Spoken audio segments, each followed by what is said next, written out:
అందరికీ నమస్కారం. ముందుగా శ్రీమాత్రే నమ, శ్రీ గురుభ్యో నమ. గంగాధర్ వాస్తు జ్యోతిషాల యూట్యూబ్ ఛానల్కి స్వాగతం అండి. మనం ఈరోజు వాస్తులో చర్చించుకోబోయే టాపిక్ ఏంటంటే, ఇక్కడ చూడండి, గృహానికి 4 మర్మ దోషాలు ఉండకూడదు. అంటే మనం నూతనంగా నిర్మించుకునే గృహానికి ఈ 4 మర్మ దోషాలు అనేవి ఉండకూడదండి. అవేంటో ఇప్పుడు మనం ఒకసారి చూద్దాం. చూసే ముందు ఏంటంటే, మనం జనరల్గా చెప్పుకునే విధంగానే ఈ రోజులలో మధ్యతరగతి వ్యక్తి ఒక గృహాన్ని నిర్మించాలంటే చాలా కష్టపడి రూపాయికి రూపాయి కూడబెట్టుకొని చాలా కష్టపడి గృహాన్ని నిర్మించుకుంటాడండి. అట్లాంటి గృహాన్ని ఎలాంటి దోషాలు లేకుండా, ఎలాంటి వాస్తు దోషాలు లేకుండా నిర్మించుకోవాలి. ఎందుకు అంటే, మనకి ఎలాంటి వాస్తు దోషాలు ఇప్పుడు తెలిసి తెలియక నిర్మించుకొని కొంతమంది మేస్త్రులు చేసే పొరపాట్ల వల్ల కానీ, తెలిసి తెలియక ఏమైనా వాస్తు దోషాలు ఉంటే ఆ గృహంలో ఆ వాస్తు దోషాలన్నింటిలో కూడా ఆ గృహంలో యజమాని తన భార్య పిల్లలతో పాటు అనుభవించాల్సి ఉంటుందండి. కాబట్టి నూతనంగా నిర్మించుకునే గృహానికి ఎలాంటి దోషాలు, ఎలాంటి వాస్తు దోషాలు లేకుండా నిర్మించుకోవాలి అనేదే మన కాన్సెప్ట్ అండి. ఇప్పుడు చూద్దామండి. మనం ఇక్కడ చూస్తే ఫస్ట్ది సశల్యము, రెండోది చూస్తే పాదహీనము, మూడోది సమసంధి, నాలుగోది శిరోగురత్వం. అంటే మనం నూతనంగా నిర్మించుకునే గృహానికి ఈ 4 మర్మ దోషాలు అనేది ఉండకూడదండి. ఫస్ట్ది చూద్దామండి. ఇక్కడ చూడండి, ఫస్ట్ది సశల్యము. సశల్యము అంటే మనం నూతనంగా నిర్మించుకునే గృహానికి, ఆ గృహం కట్టుకునే, మనం నూతనంగా నిర్మించుకునే గృహం, ఆ గృహం నిర్మించుకునే స్థలంలో ఎలాంటి శల్య దోషాలు అనేవి ఉండకూడదు అనమాట. ఎందుకు అంటే, ఎలాంటి శల్య దోషాలు ఉన్నా కూడా దాని ఫలితాలని మన వీడియోస్లో కూడా క్రింద వీడియోలో చెప్పుకున్నామండి. క్రిందటి వీడియోస్లో శల్య దోషాలు ఉంటే ఎలాంటి ఫలితాలు వస్తాయనేది కూడా మనం చెప్పుకున్నాం. కాబట్టి ఎలాంటి శల్య దోషాలు కూడా మన భూమిలో అనేది ఉండకుండా చూసుకోవాలండి. చాలా జాగ్రత్తగా చూసుకోవాలి. నెక్స్ట్ అనేది పాదహీనము. పాదహీనము అంటే స్తంభాలు లేనిది అని అర్థం. అంటే మనకి పూర్వం చూసుకుంటే గుడిసెలు కానీ, పెంకుటిల్లు కానీ, మట్టి మిద్దెలు కానీ ఏవైనా సరే స్తంభాలు అనేవి ఉండి, ఎందుకంటే అప్పుడు వుడ్ వర్క్ ఎక్కువ కాబట్టి మనం మండవ హౌసెస్ తీసుకున్నా కూడా, ఆఖరికి పూరి గుడిసెలు తీసుకున్నా కూడా మనకి కర్రలతో స్తంభాలు నిల్చోబెట్టారంట. అంటే పైకప్పుకు సపోర్ట్గా వెన్నుబద్దెలు ఉండేవి, పొడవు వెడల్పు వెన్నుబద్దెలకి సపోర్ట్గా కింద కర్ర స్తంభాలు పెట్టేవాళ్ళు అనమాట.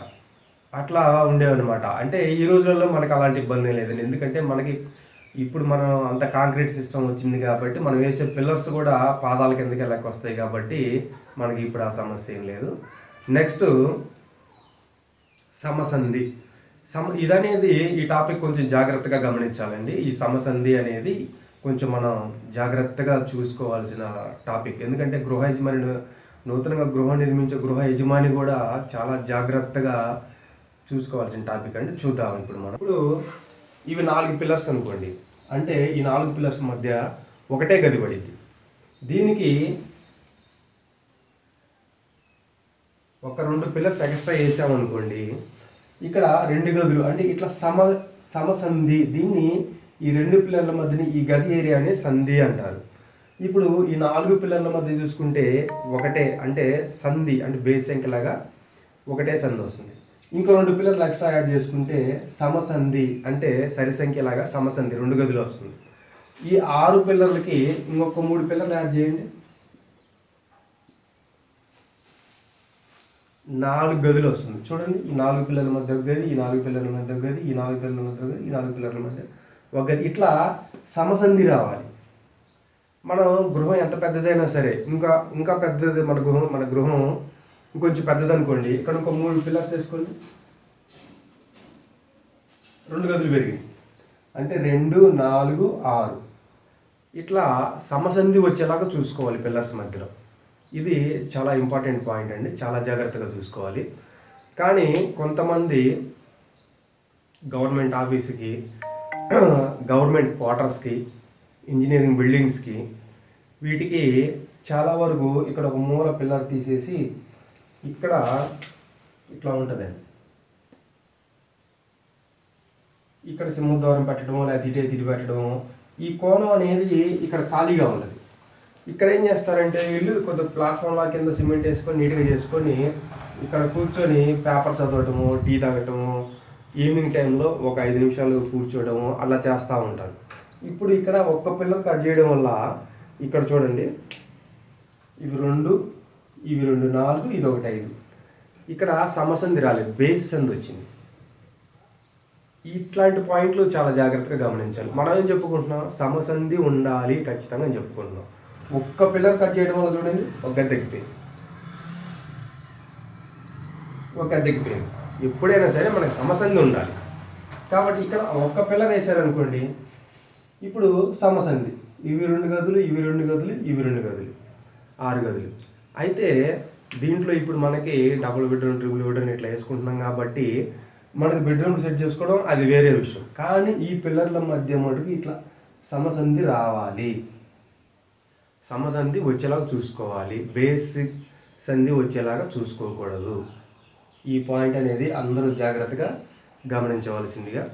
ఇప్పుడు ఎంత చిన్న భేద కుటుంబం అయినా సరే, ఇప్పుడు చూస్తే మనం ఇప్పుడు ఇక్కడ చూస్తే ఈ 4 పిల్లర్స్ మధ్య ఒక గది వస్తుంది. ఎంత చిన్న భేద కుటుంబం అయినా సరే ఇట్లా ఒక్క సింగిల్ గది అనేది నిర్మించుకోవద్దండి. దీనికి ఇంకొక 2 పిల్లర్స్ ఎక్స్ట్రా వేసుకొని చూడండి, 2 గదులు వస్తున్నాయి. ఇట్లా సమసంధి వచ్చేలాగా చూసుకొని ఇట్లా 2 గదులు వేసుకోవాలి. సరే, ఈ వాకిల్ ఇటైనా ఇటైనా ఇటైనా ఇటైనా ఇటైనా సరే ఇట్లా సమసంధి పిల్లర్స్ మధ్య సమసంధి వచ్చేలాగా చూసుకోవాలి. ఇప్పుడేంటి, సింగిల్గా ఒకటే గది నిర్మించుకోవడం వలన అది బేస్ సంఖ్య కింద వస్తుంది, అంటే బేస్ సంధి కింద వస్తుంది. అట్లా ఎప్పుడు వచ్చేలా చూసుకోవద్దు. దానికి ఇంకొక 2 పిల్లర్స్ యాడ్ చేసుకుంటే ఇంకొక గది ఎక్స్ట్రా పెరుగుతుంది. ఇట్లా సమసంధి వచ్చేలాగా చూసుకోవాలండి. ఇది ఒక ఇంపార్టెంట్ పాయింట్. అలాగే నెక్స్ట్ 4వ పాయింట్, శిరోగురుత్వము. అంటే ఈ శిరోగురుత్వం అంటే ఏంటంటే, మనం నిర్మించుకున్న గృహానికి పైకప్పు అనేది ఎక్కువగా బరువు లేకుండా చూసుకోవాలండి. పూర్వ రోజులలో మనకు చూసుకుంటే పెంకిటిల్లు కానీ గుడిసెలు కానీ ఇట్లా షేప్ వచ్చాయి, అంటే పైకి వచ్చేలో పిరమిడ్ షేప్ లాగా ఇట్లా కోణంగా తీసుకొచ్చేవాళ్ళు అనమాట. దానివల్ల బెనిఫిట్ ఏంటంటే, పైన మనకి వర్షాలు పడ్డప్పుడు వర్షం నీరు అనేది ఆ గృహం పైన పడ్డ నీరు ఇటు నుంచి ఇటు గృహం మీద అనేది ఒక నీటి బొట్టు కూడా స్టాక్ లేకుండా కింద కారిపోతూ ఉండదు. దానివల్ల ఏంటంటే పైకప్పు మీద ఎక్కువ లోడ్ పడకుండా ఎప్పుడు వర్షం నీరు అప్పుడు కిందకి వెళ్ళిపోతూ ఉంటాయి అన్నమాట. గృహం మీద ఆ స్లాబ్ మీద పైకప్పు మీద ఇంకా లోడ్ పడదండి. అలా ఉండేది. ఇప్పుడు మండువా హౌసెస్ చూసుకున్నా కానీ, గుడిసెలు చూసుకున్నా కానీ అట్లా ఉండేది. తర్వాత ఏంటంటే మెల్లమెల్లగా మట్టి మిద్దలు వచ్చేపాటికి, మట్టి మిద్దలు ఇప్పుడు స్లాబ్ సిస్టమ్ వచ్చేపాటికి మనం స్లాబ్ పైన కూడా ఈశాన్యానికి డౌన్ పెట్టేసి అక్కడ ఒక వాటర్ పడడానికి ఒక పైప్ పెట్టుకుంటున్నాం.